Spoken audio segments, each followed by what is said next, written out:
Hotshot looks at a movie.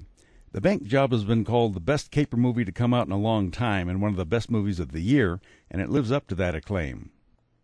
Of course, the year is still young yet, but you can bet the bank that any other movies to come will have a job to do in order to beat this one.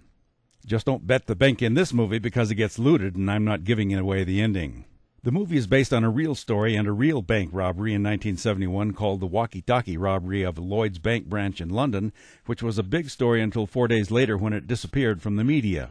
We learn just why that happened and what so-called scandalous event caused the robbery to take place to begin with. The story begins in 1970 in the Caribbean when we see a woman rather free with her clothing and her sexual activities, and then a man with a camera takes some incriminating snaps of her through a bungalow window.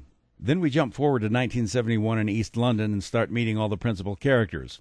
A beautiful woman named Martine Love finds an old friend named Terry and has a business proposition for him.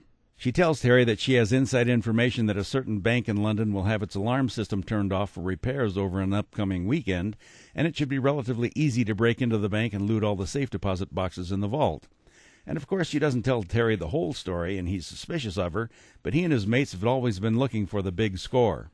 So then we watch them recruit the rest of their team and plan the break-in and robbery, and it becomes a typical caper film, but with a twist. Somebody else knows about the robbery beforehand, somebody learns about the robbery while it's taking place and notifies the police, and then Her Majesty's Secret Service gets involved in another twist. Spooks, MI5 or MI6, I can't tell the difference, one policeman says. The Bank Job has more twists in it than 2 or 3 double-crossing snakes, and it's a terrific movie. I'm Dan Culberson, and this is Hot Shots.